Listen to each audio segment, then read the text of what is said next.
Hello, everybody. This is Steph, the educator, and I am so excited to be with you today. Wow. Let me tell you a little bit about how I came to do this podcast. I have, this is my 21st year teaching. So I've been teaching quite a while. In fact, I'm looking forward and counting down the years for retirement. And hopefully that's in 4 years because I'm not working, not a minute more. Anyhow, not that I don't like education, I do. I like the premise of education, but it's a lot of political things involved. But I got into this podcast because over the pandemic, and I can call it the pandemic, it was the only one that we've been a part of. Uh, I decided to step away from education and I decided to be a traveling tutor. I already had tutored in the past, but I decided to be a traveling tutor and tutor in person and online some. And I really got a bird's eye view of people and families and how they were struggling, not just because of the pandemic, but just struggling with rearing their children, um, putting in family values, instilling family values in their children, um, just the struggle of life and being consistent. And then on top of that, school was topsy turvy. And so I developed a compassion so that I can educate people about what school really is. And I believe some parents got a view of what uh, or started valuing educators more when they had to do some of the educating at home of their children. And so I decided to develop this podcast. Originally, I wanted to name it um, Essential Educator, but that someone was using that, and I didn't want to run into problems later on using that. So I decided Essential Pedagogy. And pedagogy is not widely known among people. Uh, it is not a layman term, but it means the science and art of teaching people, how we learn and how we learn with and through others, and what modality we learn best from and through. And if we are visual, kinesthetic type learners, and what really helps repetition and things like that. So I decided to name it Pedagogy because I knew it wasn't going to be widely used. It's not widely known. It's not a vocabulary word that everybody uses. But I started the podcast because of that, and I am enjoying impacting people and communicating with people and just really making connections. I don't have a guest today. I'm all by myself, but Lord knows I got a lot to say about education. So right now, I am on Christmas holiday break, or what you want to call winter break, because people sometimes don't believe in the Christ in Christmas, but I do. I prefer that. Um, so I'm on holiday, but guess what? I'm working still, y'all. I'm working. I got to do some professional development hours, and that have to be on off contract time. And I'm also doing some stuff for the classroom. So I'm going to be cutting out some laminated cut ups for the students right now while I'm talking to you guys. So I am working. It's not a day that goes by and I try to forget about what I do and how I do it all the time. I try to. I even had a great vacation, y'all. I had a great vacation at Thanksgiving. I went out of the country and had a great time. But I still end up talking about what I do. People ask, "What do you do?" On the plane? What do you do? When you get to talk to other Americans in another country, they ask, "What do you do?" And so then we get to talking about education and what I do. And oh my gosh, and we love teachers. And most of the time, people are embellishing about how much they love a teacher. Um, but uh, and there's so many things that I like to say about that. Not that I'm ungrateful for gifts or what have you, whatever we can you can come up with to show your appreciation towards a teacher or me. I just prefer not to have baked goods, y'all. I prefer not to. I don't want no baked goods.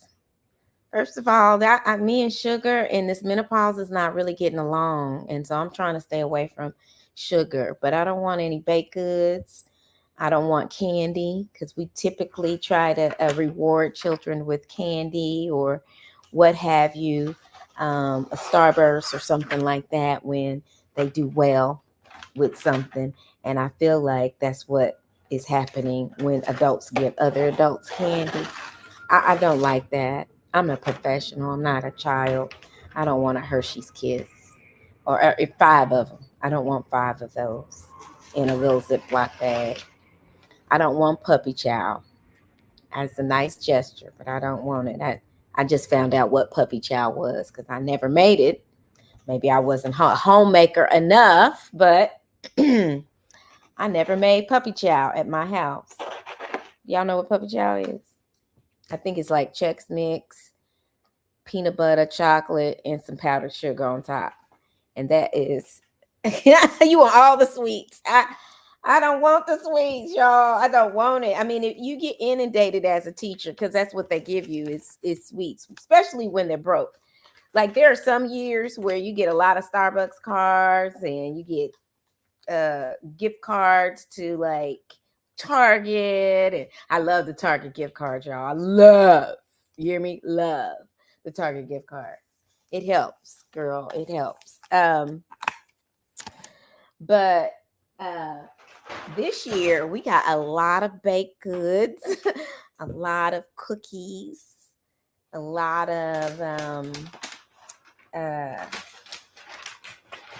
baked goods from your house instead of like Tiff treats or something like that. Like I would be able to handle Tiff treats, but I don't know how many people got, pets and cats and things like that running around their home and what their standard of kitchen etiquette with the pets are. So I just don't get into that.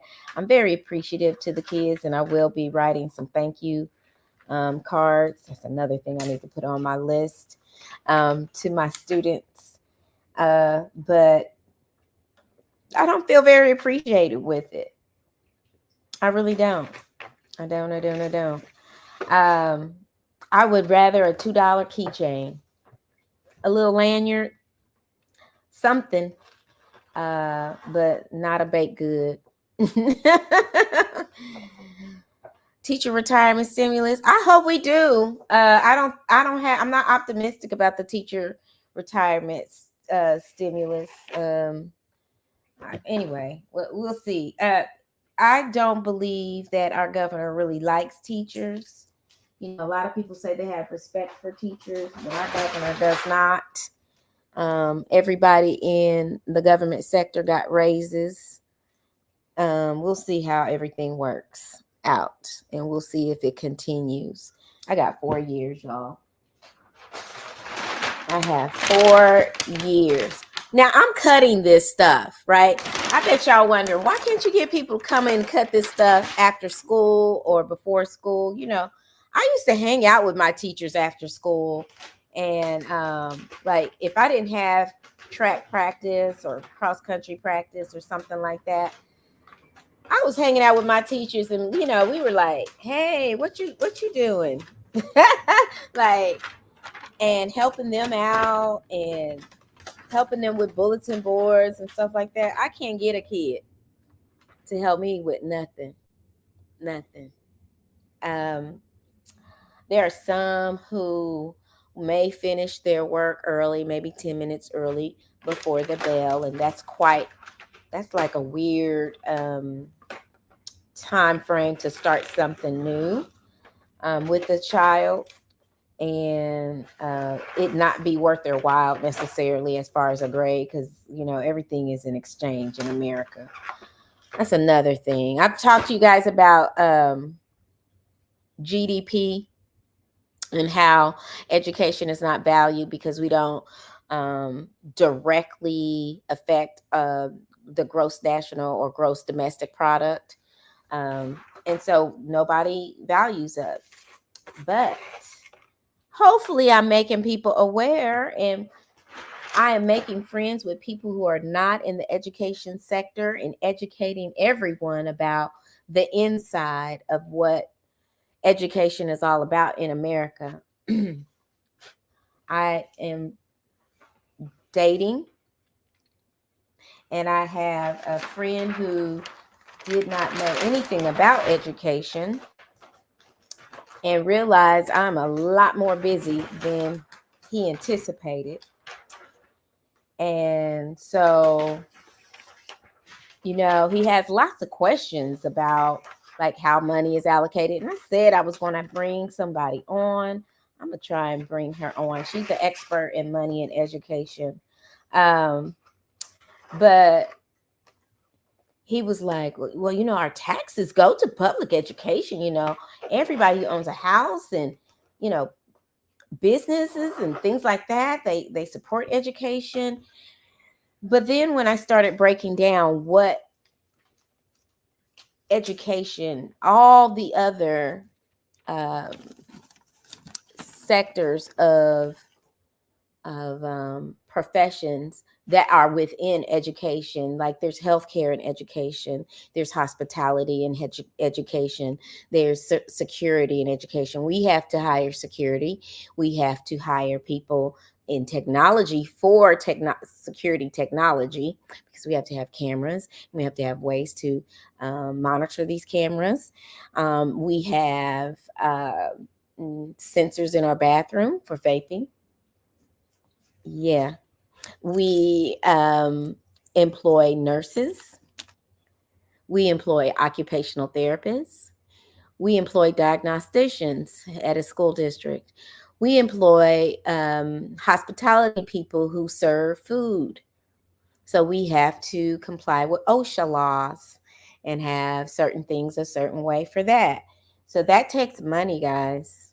And so when you think about, oh, well, this is, all the money that is spent in education, I don't see it going to the kids. It is indirectly, but everybody wants money in their hands. They want to see it and feel it and touch it and have it be a direct message or a direct effect right then and there. But if your child, excuse me, if your child needs to go to the nurse, we need to have one on staff all the time, whether your child needs to go to the nurse once a year, once every 10 years, or whatever. If something emergency happens, we have to have some people there ready to deal with it. And let me tell you, nurses aren't just sitting there waiting on something to happen, because it's something happening all the time. When we service as many children we have, it's something happening all the time. Had a student that was eating some puppy chow. Okay, don't bring puppy chow to school no more. uh Puppy chow, who did not know peanut butter was in puppy chow, and she's allergic to peanut butter, so she had to go see the nurse. uh so the children share food. There are a lot of things that happen in school that you just don't anticipate. We have to have defibrillators, and these, I maybe, I don't know if you have, but I have heard of children, playing football and falling into cardiac arrest right on the football field. So we have, um, defibrillators, things like that in various parts of the school, so that we can spring into action um, as uh, as expeditiously as possible. We have protocol we take when because the drug epidemic right now is really it's really prominent, and with a lot of children and people in general who are suffering from depression, being isolated, um being sad. We have to have special training for those. Oh, and employees. So we have crisis counselors as well as regular counselors. Oh, we have so many people that are employed by the school district that people don't even realize. You got to have them. If you want to know if you're something's going on with your child emotionally, or and it's affecting their schoolwork, because we don't just check people for emotional disturbances unless they are in direct harm for someone else, or if it's affecting their schoolwork, like if they're not being productive in school. We just don't pop up and test people, but we do have to have people on site to do that, and we get plenty. They get plenty of work. Nobody's sitting around the school waiting for some work. I'll just say that. Nobody. Nobody's sitting around school waiting for some work. Everybody has something to do, plenty to do, and it's becoming more and more that we don't have enough people. So then people are wearing multiple hats. It's becoming a little bit stressful. In America, it's really stressful. And no wonder we identify ourselves with our careers. But we're not. We are not our careers, because once we stop those careers, what are we? I'm a human being that wants to be loved, that wants to be honored, that wants um, to feel like they are an important part of the society, whether they are working in the sector of a job that they're working in or not. Everybody wants to feel valuable. Everybody wants to feel like they matter. And I'd like to think that I matter just as much after I retire as I do now, affecting the children I affect every day. Y'all, it's a grind. I slept half the day yesterday, and it was my first day of um, vacation. Woo! Christmas and New Year's. My son was born Christmas Eve, so we're going to have dinner. And I was going to go to an ugly sweater party and like reindeer games kind of party, but my girlfriend had a death in her family, so she's not going to do that. But there is another party. I was going to say no to that party. And if my son doesn't want to hang out, I'll swing through her party and have some fun with her. On Christmas Day, I was hoping to see The Color Purple, the new rendition of The Color Purple. And I gotta go shopping for some purple because I feel like I want to wear purple to see that. I really don't have any plans for really New Year's. I could go to church. That's always an option, to bring the New Year's in at church. I don't think we're having as many services as we've had in the past, or as early as we've had in the past. So I don't like being on the streets with the people as much when it becomes after midnight on New Year's Eve in the city, in the big city. It's a lot of folk over here in the in Dallas area that and the outskirts of Dallas that like to drink and like to take it too far on New Year's Eve. Um, and so I don't partake in taking things too far. So I try to be safe behind closed doors. That's what I'm doing. I'm thanking God for another year. Oh, but I have a birthday coming up. You know, uh, I am going to be a wonderful 51 years of age, and I'm planning a roller skate party. My birthday's in January, so not going out the country. I like going out the country for my birthday, but it's to some island or something. But not going anywhere other than at, I'm going to have a little roller skate party. Wear some roller skates, gonna roll back to the 70s and 80s and kick it. Uh, have some fun with my friends. I'm excited, y'all. Um because I have a different viewpoint of life. The pandemic helped shape that. Helped me want to live a vivacious life that I'm doing things more outside of my box and bubble than I ever have in my life. I am not making decisions 100% based on my career. I like my career, but it is not everything that I am. Yes, it is a part of me. So I am living life. There were times I wouldn't even do things on weekdays at all. I'm not going out. I got to get up. I got to be at the school at 7:30. Well, you know what?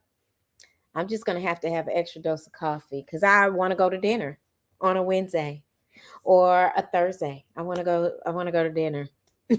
I want to have a good time with my friends. I want to go to events. And you can't cram everything in a weekend. So sometimes you got to go to events during the week, and it's okay. And you might be a little tired, but it's okay too. And so I was asked recently if I was um, going through a midlife crisis.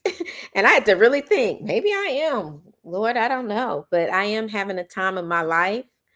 I feel like, wow, uh, 50 has been great.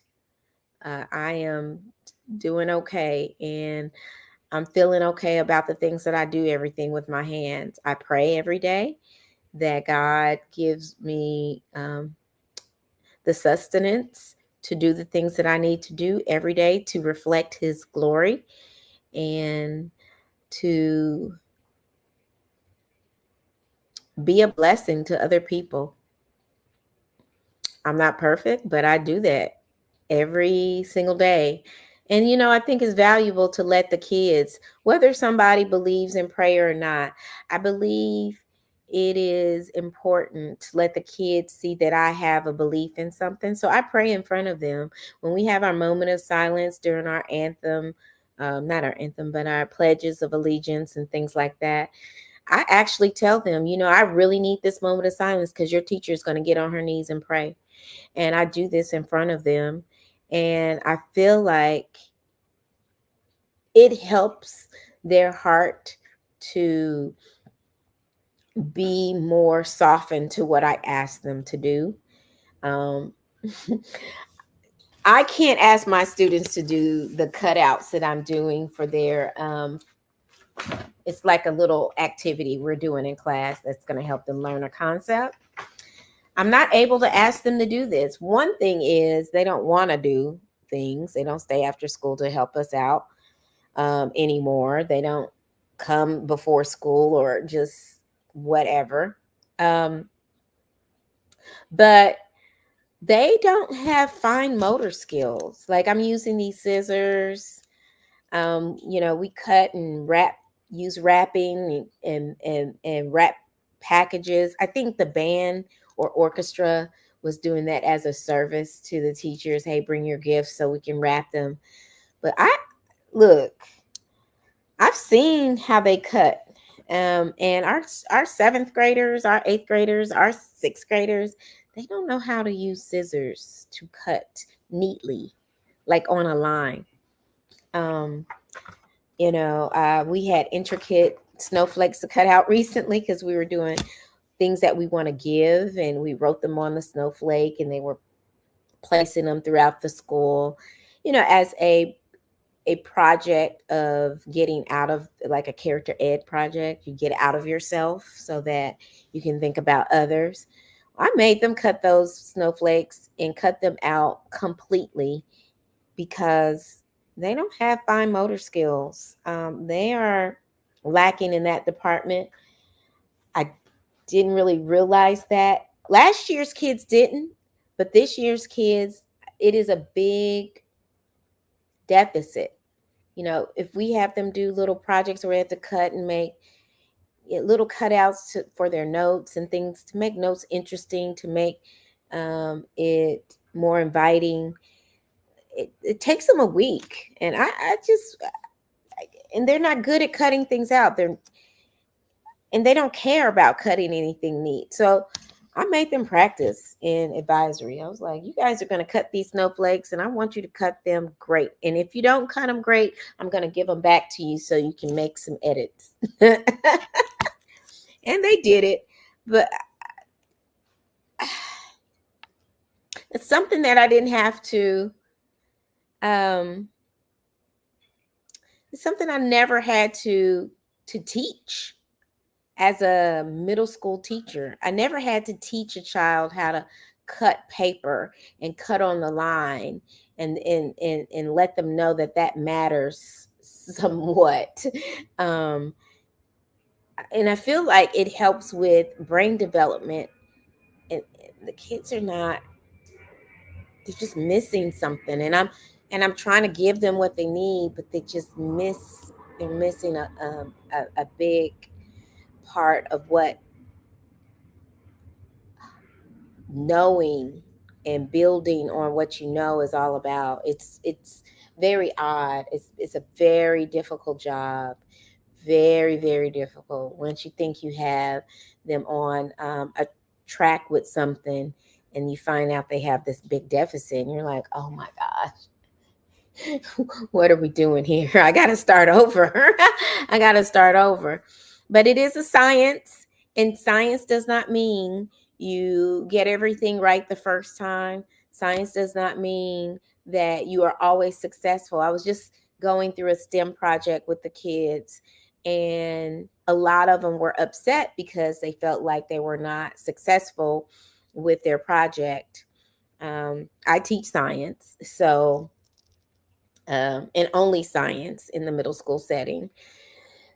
And so we were doing a STEM project that where they had to do all the planning. I just guided them and saying, hey, whenever you write your steps in how to do your experiment, you need to be as thorough as possible. Like your dimensions need to be there. You need to offer proof when you are communicating. And so it was very interesting when they were not successful in creating a house that was withstand category 1, 2, or 3, 4 winds, which was simulated with a blow dryer and a spray bottle. They were like, we're not successful, so we're going to stop. And I had to tell them information about the story about the development of WD-40 and what that WD-40 word name meant. That meant the 40th try, that they come up with this formula 40 times, and they had to document what worked and what didn't work all those times. And so in order to have a product, or in order to be successful, there's a process that you have to go through, and sometimes failure is a part of it. And not even sometimes, most of the times failure is a part of it. And every step of the way there's some type of failure. And so I feel the same way in education. Is highly frustrating, but I feel like we are missing the mark and finding out things at the same time about what our children need now, on the other side of the pandemic, on the other side of how fast this society is changing, how it's becoming more of a digital and AI world, and giving them what they need and helping them to think through problems instead of seeing what other things can solve their problem. So it's really, really hard, but it is a challenge that God has given me to do with my hands, and I'm going to continue doing it as long as He gives me the sustenance to do it. Like He sustains me. So I'm going to do it as long as He sustains me.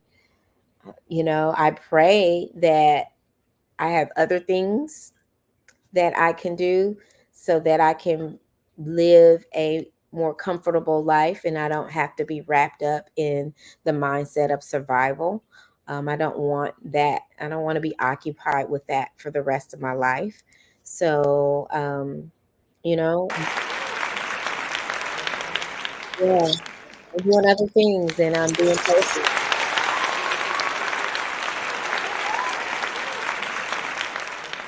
But that is your talk with your educator, and what we're doing, or what some of us are doing with our time is doing some professional development, getting ready for the classroom for next semester. um, and just trying to relax and have a good time and not be so stressed. Stress comes out and people see it and feel it. So let's all get some rest. Let's all have a resolve to be more compassionate people. I'm very passionate about developing compassion for others and ourselves. So let's do that. Let's do that for 2024. I won't see you guys until then. Oh my gosh, it's going to be a whole new year. This year flew by. So, guys, what I'd like for everybody to do is to take the time to be more compassionate to yourself by having more positive talk to yourself, first and foremost. And second of all, let's put our phones down. Let's talk to each other. Let's not have YouTube. And although I love this platform and I love YouTube and I love Instagram, I love all those things, but let's not have that be dominant in our lives. Let that be something ancillary that's on the outskirt of our lives. And let's just tune into the people around us and wake up and look at the beautiful leaves that are falling to the ground or the beautiful snow that's outside if you're in a snowy area. Let's do that. Let's pay attention to the notification when you get the notification on your phone about how many hours, if it has it increased, and really take note of that and say, what can I fill my time up that is not phone related? Can I actually read a paper book? Can I actually meditate? Can I do that? Can I actually pray for someone? Actually pray instead of put up a praying hand on your phone. Actually stop and do it. I think it will change our lives, and I want it to, for the better, because it is a fallen world, but we got to have some exercises in our lives to endure what's to come. But until next time, guys. Oh, and I just want to let you guys know I have a guest that's coming in February. I'm so excited to introduce you guys to him. I got to read his book. He's in February. I'm hoping to bring a guest in January, so I'm excited about that.